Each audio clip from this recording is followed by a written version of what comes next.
Hey everyone. Hi ladies. Hi.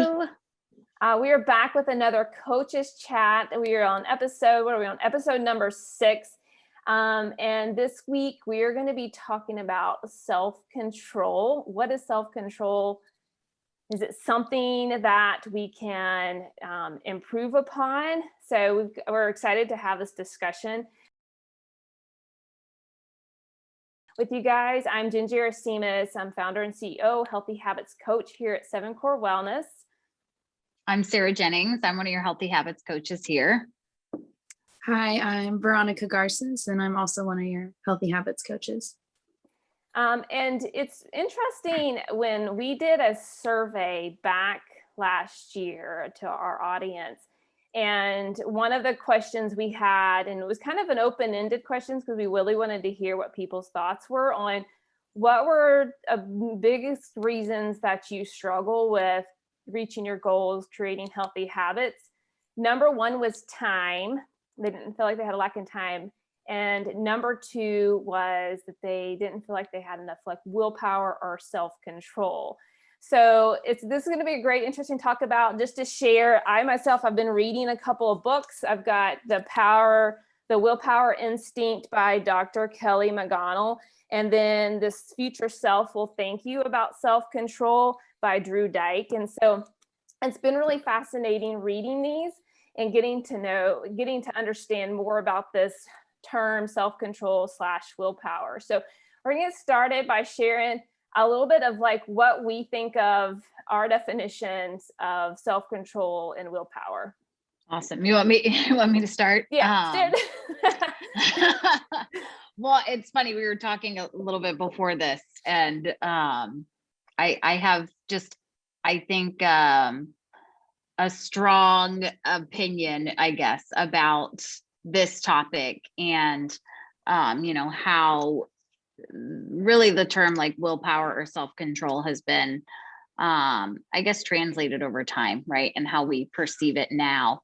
But I think really, for my definition, and when I look at this, especially when working with clients, I look at it more from the self-efficacy side of things. So one's belief in their ability to do something, right? So if we don't have a belief in our abilities, then that self-control and that willpower aren't going to be there, right? So a lot of times we're setting these goals and not reaching them, and we're blaming ourselves because we don't have enough self-control, or we don't have enough willpower or whatever. So I really think for my definition, it's really the ability to do something, to do whatever we're setting our goal for, that sort of thing. And it's an accountability piece that requires building. It's not something that we're born with, which I feel like sometimes we get in the chair and we're like, wow, why can't I just do this? Why don't So I'm rambling now. No. Veronica. Going along with your definition, I think a lot of it is believing that you can do it. And when I think of self-control too, it's something that you have to build towards, depending on what kind of goals you're setting. And I also think it should be viewed as a positive thing, because it's a lot of times we think of lack of self-control or lack of willpower. We get down on ourselves, we're negative, but it should be how can I, turn this into a positive thing? Because when we have that self-control, we're able to accomplish our goals, that willpower. And so I like to, as years have gone by, as I've set goals for myself, I view it as more of a really positive thing for me to get through my goals. Working with clients, it really,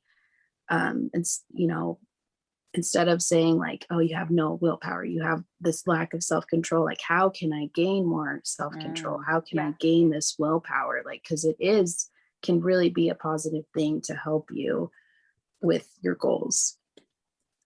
I just love what you just said, because of the fact that you switched it. That's the mindset switch, because a lot of people are seeing oh, I just don't have enough. Like they just don't have the capability. Like you're saying, Sarah, like it's that belief that you do have enough, or you have what it takes, or you are capable of this.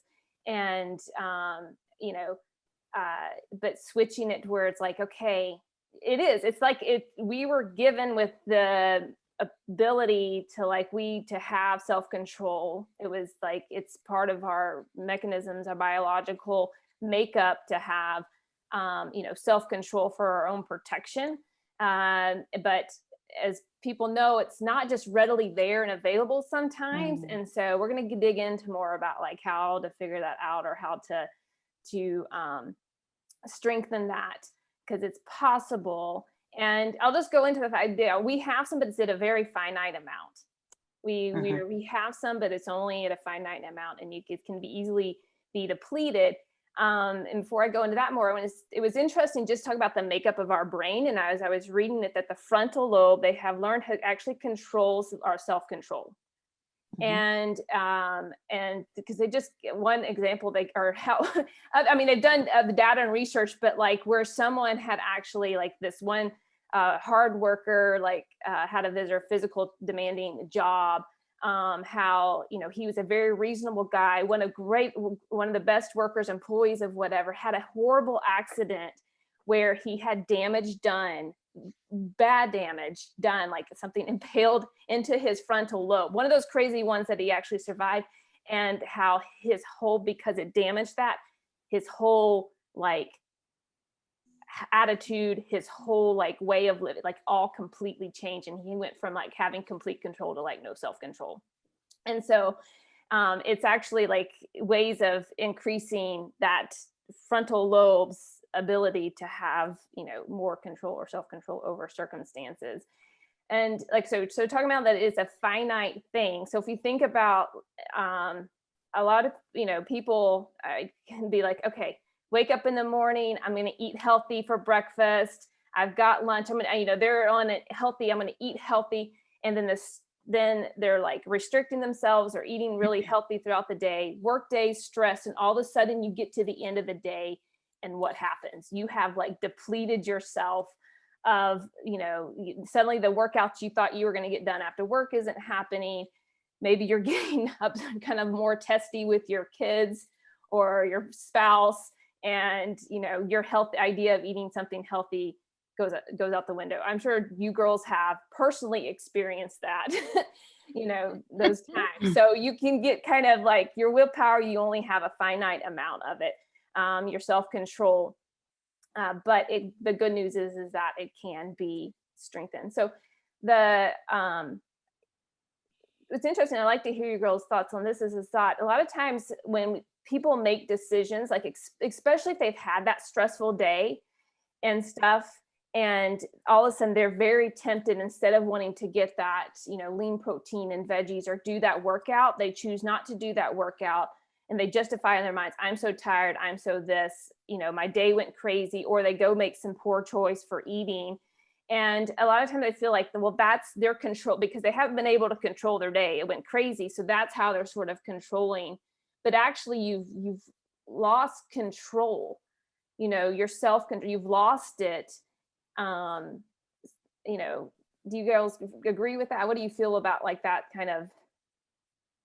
I think that's an interesting perspective, that loss of control. I think that's a really good point. I also think that it's a form of disconnecting. Like you can look at it as a form of disconnection too, because all day long they've been trying to control, right? All day long they've been trying to control. They had a plan. It didn't go according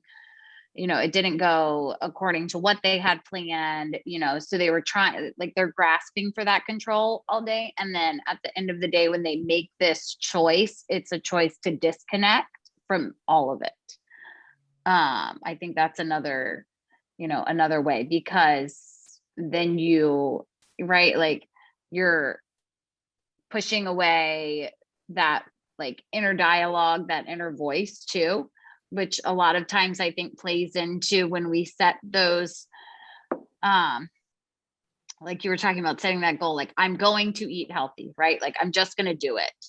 And we're shutting the door on that internal dialogue, right? And I think that's where that belief in our ability to do it comes in, right? So I'm just going to do this, even though there's this voice saying, I can't do it, right? So we've taken this approach of like closing the door on that voice, when really I think the most powerful thing we can do is leave that door open and like talk, right? Have that internal dialogue of saying, well, I don't really believe I can do it right now. Okay, so you don't think you can do it right now. So what do you think you can do?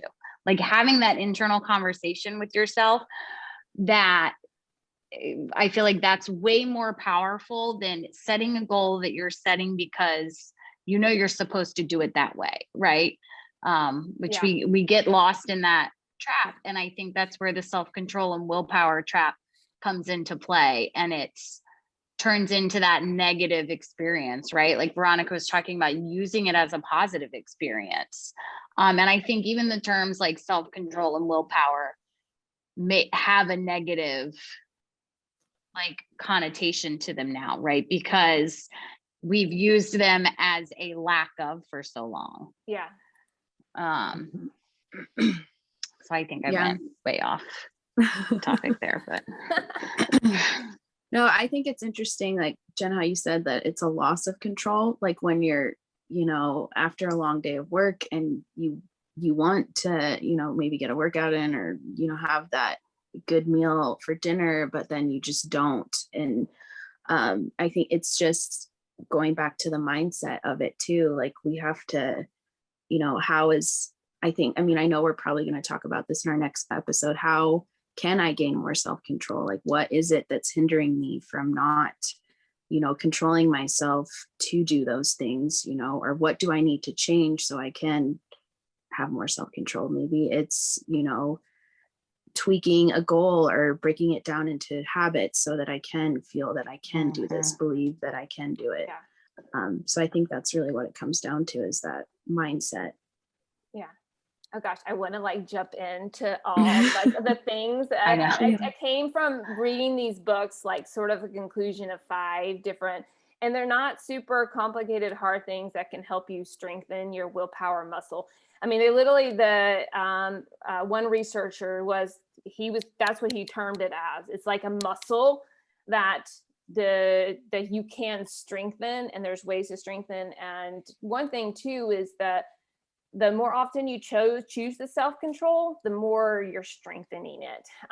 So, but anyway, I'm not going to dive into also, because both of you girls were alluding to like, touching on some of those things. So we'll save that for the next time. So, all right, there's a little talk on self-control, willpower, something we greatly want to help you guys with, because we know that it's apparently, that it is like something that people feel prevents them from being successful with their healthy habits. So let us know in the comments if any of this resonated with you, if you learned something new, if there's some area that you struggle with, and be sure to subscribe to our YouTube channel so that you can be updated on when the next episode, because you definitely want to hear episode number 2, part 2 of this series. And also if you're just like, hey, I really could use some coaching and help with it, I really struggled, that's what we're here for. Go to our website at 7corewellness.com, click that schedule a time tab, and schedule a time to share with us what's going on. All right, ladies, great talk, great chat. And guys, we'll see y'all next time. Bye. Bye.